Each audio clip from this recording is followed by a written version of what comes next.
doctor Américo Saldívar Valdés, el doctor es doctor en Sociología por el Centro de Estudios Sociológicos del Colegio de México, maestro en Ciencias Sociales por el Centro de Estudios Sociológicos también del Colegio de México, licenciado y maestro en Planificación de la Economía Nacional por la Universidad de la Amistad con los Pueblos en Moscú, entonces Unión Soviética, hasta 2014.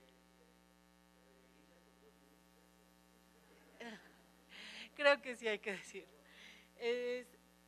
Hasta 2014 ha sido miembro del SNI, hasta 2014 miembro del Comité Académico del Posgrado en Economía, hasta 2009 coordinador responsable del campo de conocimiento Economía de los Recursos Naturales y Desarrollo Sustentable en el posgrado en Economía de la Universidad Nacional Autónoma de México, hasta 2007 profesor investigador de tiempo completo asignado al Centro de Investigaciones en Ecosistemas y licenciatura en Ciencias Ambientales del campus UNAM en la ciudad de Morelia.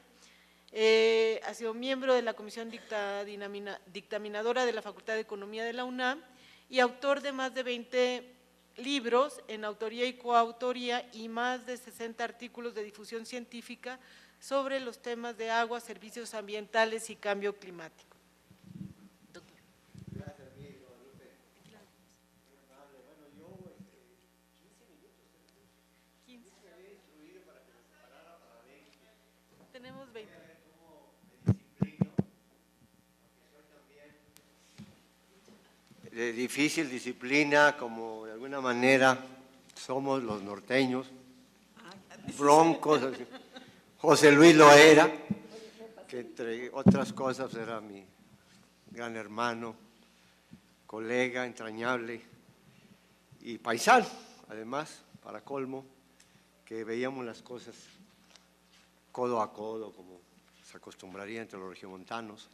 Y esta convocatoria que recuerdo yo que me hizo para participar hace más de 10, 11 años en este diplomado, que solo a José Luis se le podía ocurrir que fuera los viernes en la tarde y los sábados, cuando uno quiere salir de este embrollo de ciudad, y no, y lo llevó con más de 200, 250 horas, era tosudo el hombre, no cabe duda, y además con una vocación de trabajo impresionante, y lo que quiero decir, ayer Humberto Garza se ufanaba de que lo conoció durante medio siglo, no fue mi caso, afortunadamente yo creo que yo apenas sí lo traté y lo frecuenté y lo conocí durante 40 años solamente, modestamente hablando.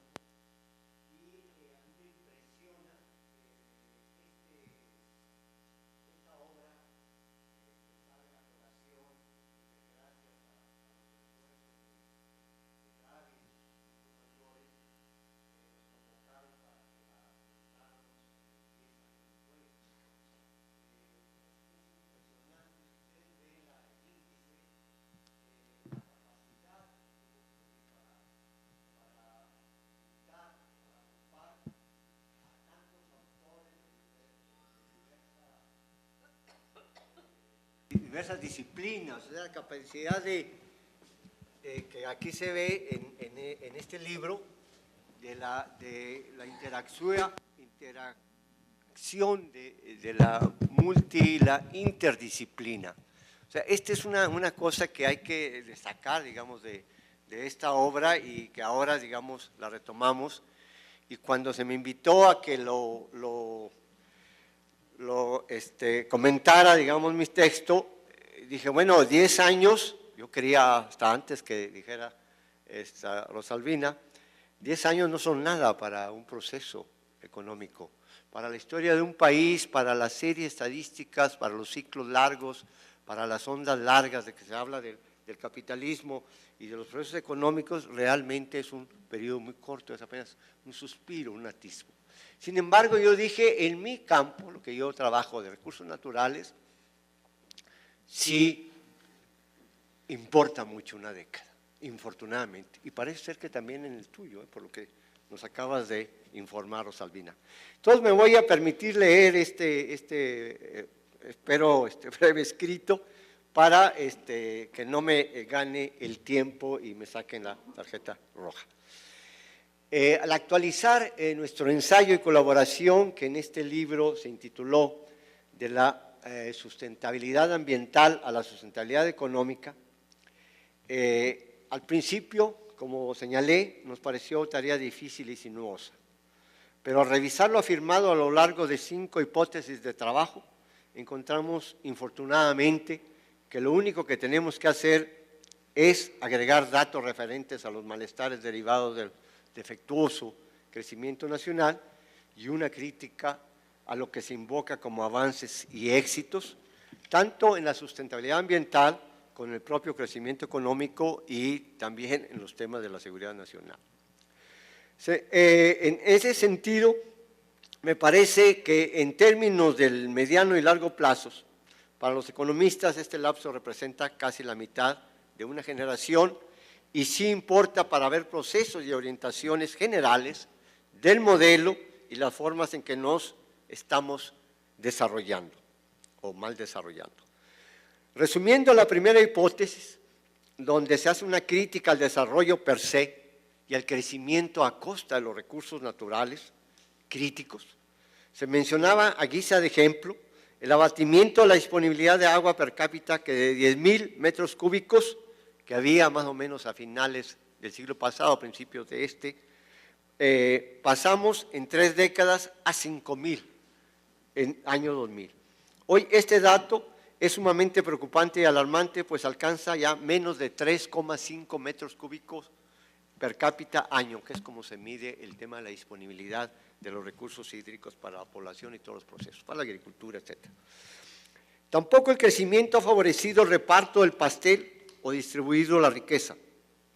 Hoy no estamos mejor que hace una década, tal como se señala en el último reporte del Observatorio Macroeconómico de México, publicado por la UAM. Qué lástima que no nos acompaña ahora Fernando Chávez, que es verdad que estuvo ayer, yo quería, lo cito aquí, donde se señala ahí en ese reporte de la UAM que durante las 4 últimas décadas el crecimiento económico no ha mejorado la situación de pobreza y desigualdad y de concentración de la riqueza en pocas manos. Hay una diferencia, fíjense ustedes, de casi 27 veces entre el ingreso promedio del decil más alto y el del más bajo, que supera de una manera grosera la diferencia de 1 a 10 que existe como media para los países de la OECD. También nos señala este informe que el 1% más rico de México tiene un ingreso promedio anual que es 47 veces mayor al del 10% más pobre. En otras hipótesis, rápidamente, fueron 4 o 5 hipótesis. La segunda, nos referíamos a las ventajas comparativas de nuestra posición geográfica, territorial y de disponibilidad de recursos del subsuelo. Hoy, con las recientes reformas energéticas, las estamos perdiendo al abrir la privatización a la extracción de nuestro principal recurso no renovable. Otra hipótesis, la importancia de la eliminación de los subsidios y el tasar adecuadamente o gravar adecuadamente los males o las externalidades negativas que se provocan a partir del crecimiento económico. Los subsidios, a diferencia de los incentivos, generalmente se hacen a costa de la naturaleza y los servicios ambientales. Hoy podemos dar ejemplos de subsidios al agua, a la recolección de basura, a las gasolinas y a las emisiones de gases de efecto invernadero. Los subsidios expresan una infravaloración de los bienes y servicios ambientales. Ejemplo de esto es el no cobro del agua de riego. Por ejemplo, casi el 80% de toda el agua consumida en el país que se va para el riego agrícola agropecuario de casi 6 millones de hectáreas, no tiene precio, solamente el costo de la extracción. Y nosotros pensamos que a través podría ponerse una cortapisa a través del costo de la energía, pues no es así, porque la extracción de agua para riego el costo de la energía que se utiliza está altamente subsidiada también. Y no se diga de cuando es el riego nocturno, la famosa tarifa 09, que está del orden del 1000% subsidiada con respecto al costo, digamos, de producción de la propia energía o de cómo lo pagarían otros consumidores. Tenemos otro dato. En la Ciudad de México, el déficit entre el costo de suministro y la tarifa cobrada es del orden del 100% para el agua, destinándose más de 500 millones de dólares anuales para cubrirlo. También en el DF se eroga, y esto nosotros se lo señalamos cuando el gobierno de Cuauhtémoc Cárdenas, desde entonces, estoy hablando de 97, y muy poco se ha avanzado desde entonces en términos de mejorar, digamos, las tarifas y reducir subsidios, porque se va mucho hacia el dispendio y hacia el consumo, digamos, de lujo.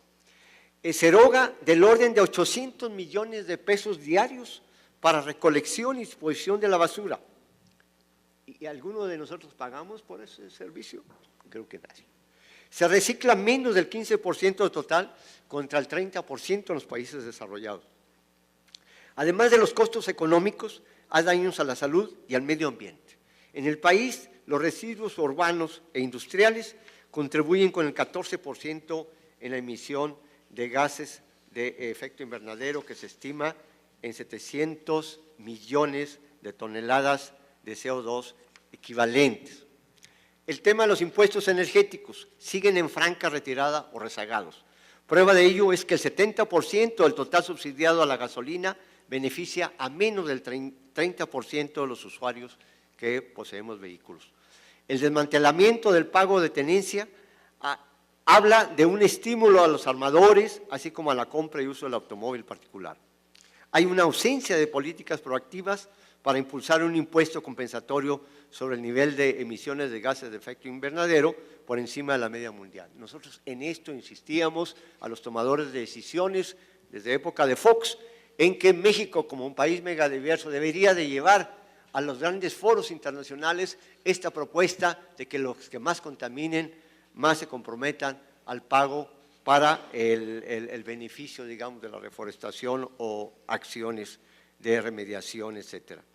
Otro dato, los indicadores del Producto Interno Neto ecológico, que es la pérdida por deterioro y agotamiento de recursos que nuestro país importa, llega al orden del 10% del PIB. Es decir, lo que hay que restar por deterioros, contaminación y agotamiento de los recursos básicos nacionales. Y yo me recordé de un ensayo que hice también en el año 2000 sobre los famosos 4 villanos del PIB, es decir, aquellos que no aportan nada al PIB, sino que aportan, digamos, malestar y que hay una pérdida neta de calidad de vida y de bienestar. Bueno, en ese entonces, en un ensayo del 2001-2002, mi curva hablaba del 25% por esos 4 villanos que había que reducir del PIB. Bueno, hoy haciendo un recuento llegamos del orden del 30% y más. ¿Cuáles son estos 4? Rápidamente dicho. Las pérdidas por contaminación y agotamiento de los recursos naturales, que es el PINE. Los gastos en combate a la corrupción, procuradurías, contralorías, etcétera, es otro más. Gastos en el combate al narcotráfico y al crimen organizado y la pérdida de horas hombre por transportación. Solamente estos nos resta en disminución de calidad de vida y en no PIB el 30%. Sin embargo, los economistas, nuestros colegas que a veces son algo planos en esto sí, yo sé que no, de que para nosotros es un viacrucis este medidor, digamos, supuestamente el progreso, el desempeño de la economía, del PIB, no es tal. Infortunadamente, la tosuda realidad del proceso económico en general continúa siendo francamente insustentable. Un estudio realizado el año 2009 confirma el hecho de que de 9 de las fronteras umbrales ambientales de la Tierra, de recursos críticos, 4 de ellas ya para el 2014 ya habían sido rebasadas, o sea, en solo 5 años. Y pari passu, esto nos toca a nosotros, a nuestro país, en términos de este deterioro y degradación. La última parte, tengo 4 o 5 minutos. 4 y medio, gracias. El petróleo el petróleo deja de ser un arma para la defensa de la soberanía, como acertadamente lo dijeron los colegas, y se traslada a un tema de seguridad energética para Estados Unidos, con posibilidades de intervenir cuando sus empresas vayan a ser afectadas por algún litigio o conflicto de interés. Recordemos que México es el segundo proveedor, después de Canadá, del crudo para Estados Unidos. Bajo tales perspectivas, la consolidación del Estado de Derecho y la transición democrática continúan siendo tareas pendientes. Esto último siempre fue una preocupación central de José Luis Piñeiro, no solo de analizar las entrañas del Ejército y de conocer sus regulaciones, protocolos y funcionamiento. Él atendía, comprendía y comprometía sus estudios y ensayos a la par y contextualizándose con los problemas en las relaciones sociedad-Estado, la situación socioeconómica del país y de la lucha social y de clases bajo el enfoque de la sociología marxista y gramsciana. Creo que en esto último estriba la singularidad y la riqueza de sus tribulaciones como académico, periodista, analista y militante político, como ayer se señaló correctamente. Al estudioso, el ejército y la milicia le servían como talón de fondo o marco provocativo y de atrevimiento para comprender a ese segmento de la sociedad mexicana y los riesgos de su militarización. Y está su libro, digamos, liminar, que ayer se mencionó sobre el ejército de sociedad en México pasado y presente, publicado también hace 3 décadas por la UAM.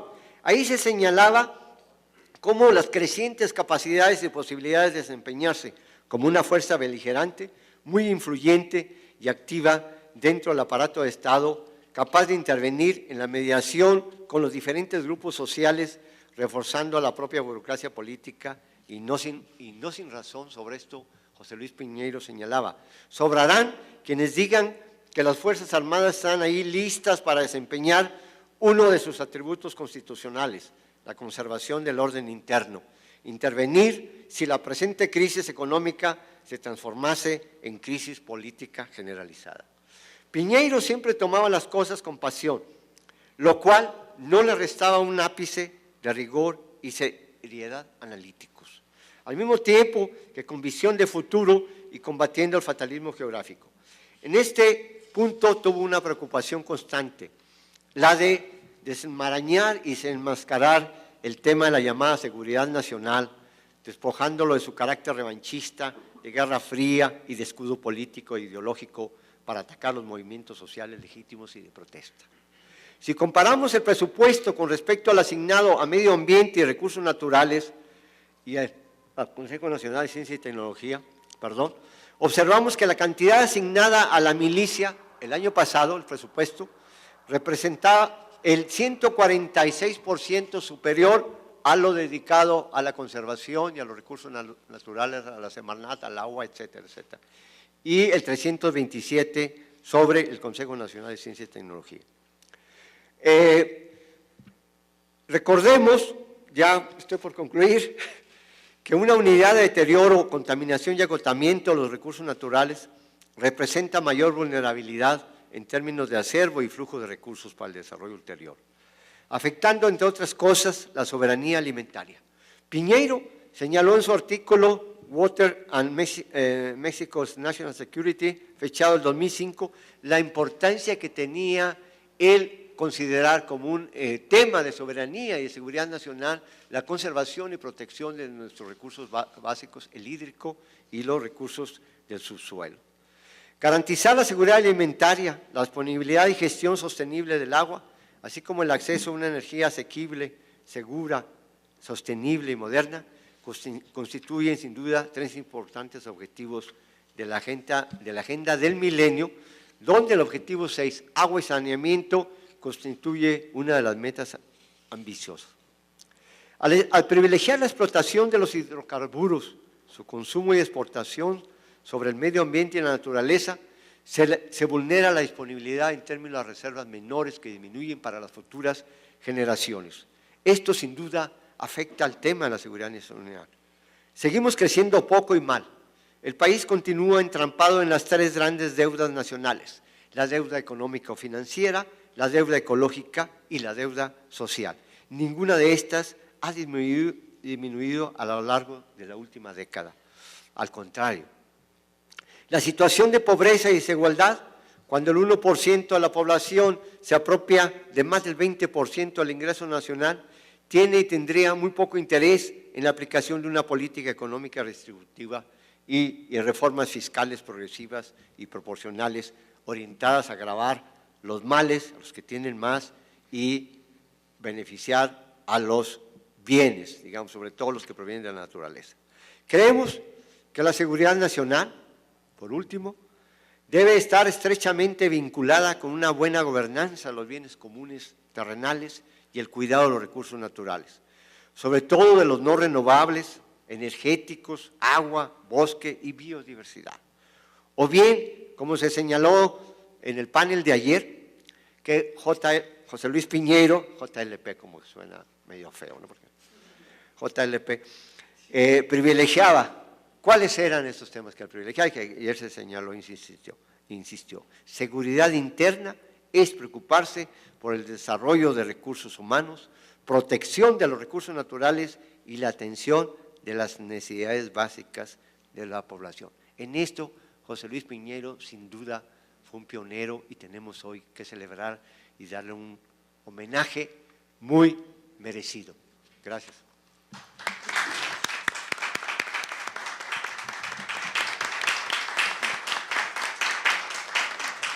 Muchas gracias, doctor Saldívar.